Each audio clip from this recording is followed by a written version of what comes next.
Right. So as usual, what I'll do is start with a quick recap of what's been happening to all our friends in the since we left them 2 weeks ago.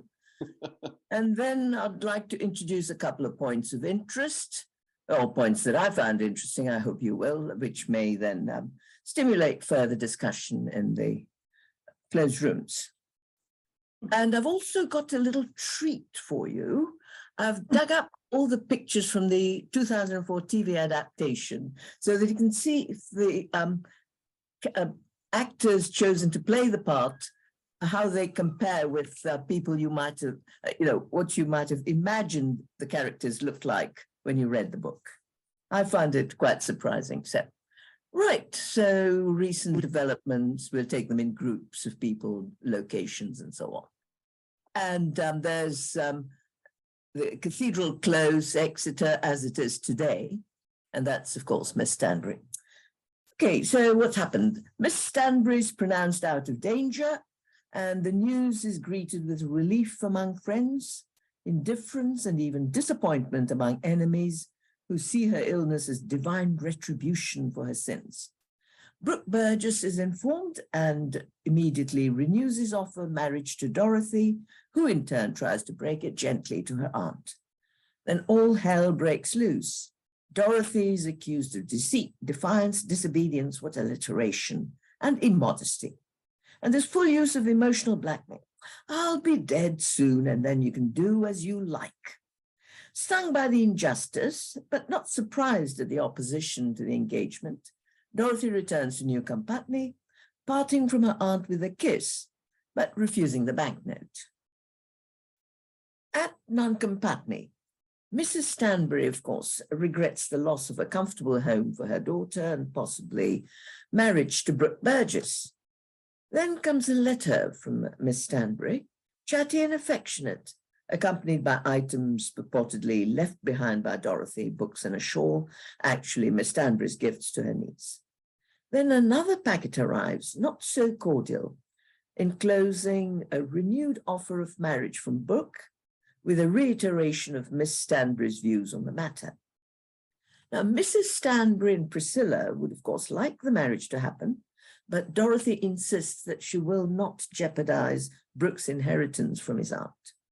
So she writes to both Brooke and Miss Stanbury, restating her intentions and reasons as appropriate. And she seems to have changed a lot in the last few months, much more decisive and sure of herself. Then comes a peace offering in the shape of a generously proportioned 4/4 of lamb. I haven't had supper yet. Enclosed is a note confessing that Miss Stanbury misses Dorothy and would welcome a visit from her. And Martha, as courier, is charged with persuading her to come back for good without actually extending a formal invitation from her aunt. So we leave them for a moment, go on to Heavytree at the Frenches. Now, Mr. Gibson is nominally engaged to Camilla, but appears to be avoiding his fiancée. Arabella is triumphant. Camilla shops for her trousseau with an extravagance that has her mother worried and her sister jealous. Mr. Gibson asks for a postponement of the wedding by a month at least. Camilla is furious, and Arabella is confined to bed with a nervous illness. Mr. Gibson calls at the house and justifies the postponement on financial grounds. He's persuaded to see Arabella in his pastoral role. And he does a bit of reads from the Bible, and then this is followed by some talk about their past feelings and present situation. He admits his dilemma. Arabella urges him to do the right thing, even if it's not easy. Even more agitated, he rushes out of the room, only to be accosted by Camilla. He eventually escapes from the house, pleading the morning service. And so on to Trevelyan's travails. Trevelyan finds himself isolated. He faces the disapproval of Lady Milborough, his oldest friend. He's quarrelled with Hugh Stanbury and finds his solicitor, Mr. Bideawhile, rather lukewarm. Boswell is his sole ally. He asks him to abduct the child for a reward of £100, but Boswell is restrained by his wife, who feels that the child should be with his mother, much as she disapproves of Emily. Mrs. Boswell begins to doubt Trevelyan's sanity and feels that kidnapping the child is going too far. She strongly urges Boswell to pull out of the whole business and almost convinces him. Trevelyan calls on them at home amidst the domestic squalor. Boswell suggests the use of a disreputable lawyer, Mr. Skint, rather than Biderwile, to handle the custody matter. He also expresses his opinion that Mrs. Trevelyan has been meeting Osborne. Trevelyan hates everybody and hates himself for associating with Boswell, but has no one else. And now, at St. Bidulph's, chez the outhouses. The hosts and guests are thoroughly uncomfortable. The outhouses have tried to do their duty, but their house is too small and the responsibility onerous. The girls prefer the life at Nuneham Putney. Emily is in despair about her marriage, her future with or without Trevelyan, and worried about her child if she were to go back to her parents. Mr. Trevelyan calls and asks to see the child. He meets Emily and they quarrel again, same arguments. He sees the child briefly, but the child is unresponsive. Trevelyan leaves, having vowed to assert his legal rights of custody. Mrs. Outhouse roundly tells him that he's to blame for it all. The Outhouses, too, are now convinced he's insane. Meanwhile, Nora, having accepted Hugh's proposal, has asked him to see her father. So they all await the Rowleys' arrival eagerly and eventually get news that they've landed, and the girls with the child and nurse are to meet them at the Baker Street Hotel, where they're expected that evening. They leave St. Bidulph's in a cab with regrets and relief on both sides. The cab driver, actually an accomplice of Boswell, takes them to another address altogether in Gower Street. The child is taken away from them and the cab drives off. The shocked and upset girls eventually reach Baker Street in another carriage, escorted by a policeman. At the hotel, the Rowleys' first night in London proves a nightmare. Nora and Emily arrive without the baby, totally distraught. Then a letter arrives from Mr. Trevelyan offering Emily an allowance of £50 per month, stating his terms for taking her back and conditions for allowing her to see her child. And they're advised that there's no legal redress, as the husband has offered her home with no unreasonable conditions, and he is, by law, entitled to custody of the child. Sir Marmaduke, Geoffrey Palmer, considers physical chastisement. Mrs. Rowley suggests capitulation. Emily contemplates temporary submission and subsequent escape with the child. The idea of using insanity as a reason occurs to them, but is dismissed for the present. Tracing the child's whereabouts proves difficult. Then Lady Rowley takes matters in hand, ignores her husband's ranting and meets Trevelyan at a coffee house in Poulter's Alley. He states his terms again. Total and abject submission is required and admission of fault. Lady Rowley leaves, now clear that her daughter cannot live with Trevelyan. The child must be recovered, and Trevelyan's madness used as grounds for legal action. Trevelyan consults with Boswell, who is now convinced of his master's insanity and regrets his part in the kidnapping of the child. Hugh Stanbury, meanwhile, discovers that the child is at an address in Willesden, off Harrow Road. Lady Rowley and Emily go there, and despite Trevelyan's objections, aided by the landlady, manage a brief reunion with the child. Trevelyan looks haggard and ill. Emily feels sorry, but no reconciliation is possible. He talks of taking the child to Italy or even US or Canada. Lady Rowley and Emily decide that he's going mad, report to Sir Marmaduke, who decides to see for himself. Sir Marmaduke calls on Trevelyan to rebuke him for his misconduct and even chastise him.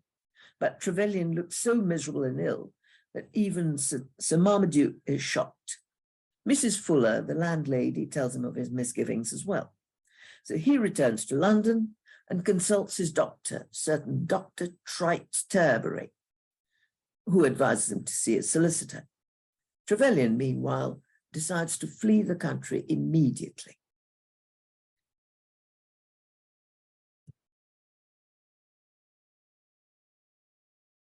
Now, Hugh eventually makes an appearance in Manchester Street. Nora has been reluctant to bother her parents in the midst of all the other troubles, but her mother has heard the whole story from Emily. She's deeply disappointed at the rejection of Mr. Glascock and the worldly prospects, or lack thereof, of Hugh. While she likes him personally, especially for his support and help in Emily's troubles, he alarms her with his radical views on marriage, which must be seen to be believed. Safety is not desirable. Energy, patience, and mutual confidence would be increased by the excitement of risk. It behoves young men and young women to come together and get themselves married, even though there might be some not remote danger of distress before them. He admitted that starvation would be disagreeable, especially for children, in the eyes of their parents, but alleged that children as a rule are not starved, and quoted the scripture to prove that honest, laborious men were not to be seen begging their bread in the streets. He was very eloquent, but his eloquence itself was against him. But Mrs. Rowley and Lady Rowley and Mrs. Trevelyan were afraid of such advanced opinions. And though everything was to be left to the decision of Sir Marmaduke, they both declared that they could not recommend him to consent. Sir Marmaduke predictably refuses to sanction the engagement and writes to Hugh forbidding further communication with his family. Nora defies him and vows she will marry Hugh with or without his consent and face poverty if necessary. Finally, I'd like to spend a few minutes on Sir Marmaduke and the Parliamentary Committee. Mind you, that's not a parliamentary committee meeting in the 19th century. It's very much a 20th century thing, and I've tried to get a picture which doesn't show too many faces. Now, Sir Marmaduke has come to London anticipating an expenses-paid holiday with his wife and family in Europe. Much to his displeasure, he finds that his bosses in the Colonial Office have other ideas. He is required to face a hostile parliamentary committee of inquiry into colonial administration and defend current practices. Now, this, of course, requires him to have a working knowledge of the current rules and regulations pertaining to his role as governor. On top of that, the expenses allowed to him are barely sufficient for the cost of his accommodation and board. He blames Colonel Osborne for everything: Emily's situation, the work expected of him, and inadequate financial recompense. Complains bitterly that an old dog cannot learn new tricks and wishes he hadn't come at all. Now, why exactly has he been summoned to England? We have Major Magruder, who's the opposition MP for Killiecrankie, who's convinced that the colonial service has become idle and inefficient and needs reform. The British colonies, he feels, are not being looked after properly, should be let go either to other nations or set free altogether. He's managed to persuade the House of Parliament to form a committee of inquiry, chaired by him, to look into the functioning of the Colonial Office. The committee sits for 4 hours a day, 3 times a week, for several weeks, and is very thorough in going into all aspects of colonial administration and its supervision from Whitehall. 2 governors of overseas colonies have been summoned to give evidence, and one of them is Sir Marmaduke. The other witness has already been questioned and has done a very good job, very knowledgeable about blue books and up to date with regulations. He ably defends colonial administration overseas and proves a great asset to his masters. Poor Sir Marmaduke falls at the first hurdle. He has to speak as a master in the art of governing, but is questioned as a servant, proves an ignorant one of that. He dreads his inquisitors. He's unsure how the executive and legislative functions are exercised in his colony, gets in a tangle about the composition, election, and functioning of the Court of Chancery, which is the local body responsible for governing the little parliament, as he calls it. He's failed miserably and knows it. And Colonel Osborne is present to witness all this and regrets his part in the debacle. A knowledgeable Under-Secretary of State, loyal to the government, tries to save the situation, but to no avail. Sir Marmaduke leaves, fearful and apprehensive.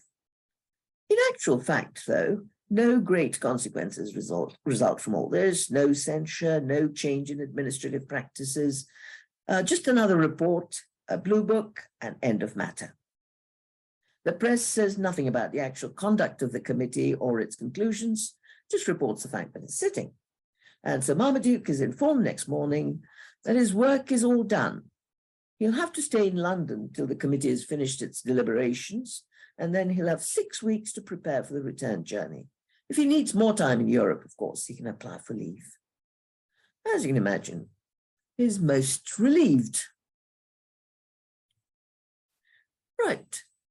Just a few points of interest and some legislation relating to the role of married women, custody of children in those times. So first, a husband's rights over his wife. An important act in this context is the Divorce and Matrimonial Causes Act. Now, before the act, before 1858, an English woman could not leave her husband's house. Not only could he sue her for restitution of conjugal rights, but he had the right to enter the house of any friend or relation with whom she may take refuge, or who may harbor her, as it's termed, carry her away by force, with or without the aid of police. And then the Divorce and Matrimonial Causes Act of 1857, actually enacted in 1858, allowed legal separation by either husband or wife on grounds of adultery, cruelty, or desertion.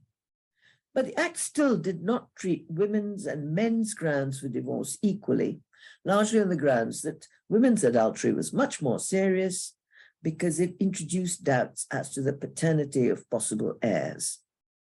Thus, a husband could petition for divorce on the sole grounds of adultery, whereas a woman could only apply for a divorce based on adultery if combined with other offenses such as incest, cruelty, bigamy, desertion, and so on.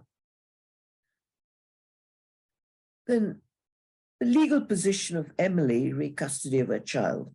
There are two acts relating to that, one in 1839 and one in 1873. And the novel, remember, was published between the two. So until 1839, fathers, of course, had full rights over their children, and mothers were barely acknowledged as having a role in their upbringing, apart from nutriment of infants, presumably breastfeeding, which duty, thankfully, was not assigned to the father. When a husband and wife separated, the children were deemed to be the property of the man, and a mother lost all legal rights to them. The first Custody of Infants Act was passed in 1839. It allowed separated or divorced mothers to petition for custody of children under 7 and rights of access to older children, but the Lord Chancellor had to agree it, and the mother had to be of good character. And the good character was not a requirement for the fathers, remember. There was a lady called Caroline Norton, a social reformer and author who'd gone through a troubled marriage. Her name was actually coupled with Lord Melbourne, the first Prime Minister of Queen Victoria. And she'd been denied access to her children. She campaigned for a change in the law. She said in 1854, "I learnt the law as to my children, that the right was with the father, that neither my innocence nor his guilt could alter that not even his giving them into the hands of a mistress would give me any claim to their custody. And then the Custody of Infants Act, passed in 1873, introduced the very important principle that the needs of the child override parental rights. The act allowed the courts of chancery to order that a mother would have access to or custody of any infants under 16 years of age. And any infants already in her custody would remain so even after separation or divorce, subject to regulations for access of the father. And even if the deed of separation denied the mother custody or control, a court was not bound to enforce such an agreement if it was felt it would not be to the benefit of the infant. So there was an important point of principle there. Right, so that's the law in those days. Just a couple of other things before I finish. Their attitude to work is the curse or a blessing. There seems to be a general feeling among the wealthy middle classes that working to earn one's living is a punishment arising from the original sin. There's a sense of entitlement to a life of luxury, somewhat difficult to understand in these times. This is reflected in the attitude of Sir Marmaduke to his duties as a colonial administrator. And Lady Rowley and Emily feel that Hugh Stanbury is demeaning himself by writing for a newspaper rather than relying on non-existent briefs as a barrister. Even Nora likes pretty dresses and brooches and men and women who have nothing to do. And Hugh's radical views on the subject of financial security, work and marriage are hugely unsettling. Then Dorothy. Her attitude to Miss Stanbury is a mixture of obedience, defiance, affection, and pragmatism. She's disappointed, but understands and accepts her aunt's opposition to her marriage to Brooke. She feels that she's been unfairly accused and treated badly. She still kisses her aunt goodbye at parting and keeps the channels of communication. The whole experience has made her more mature and assertive. And to me, she seems quite an accomplished diplomat, and we wonder whether she'll eventually get what she wants on her own terms. I'll finish with the multifaceted Miss Stanbury. According to Hugh, she's imperious, so exacting, and also so unjust as to be unbearable. Her treatment of Dorothy is appalling, with her accusations of intrigue, deceit, and immodesty. In the disposal of her inheritance, she's admittedly bound by a sense of fairness and justice in returning it to the Burgesses, but she also uses it as a means of power and control over Brooke Burgess. She's conscientious in the performance of her Christian duties, generous and honest according to her lights. Certainly starved of affection and lonely, she is to be pitied in some ways. And there are people like that in real life. I've met a few, and I wondered what makes them like that. Is it nature or nurture? So I'll stop there, giving you a chance to say something. Thank you very much.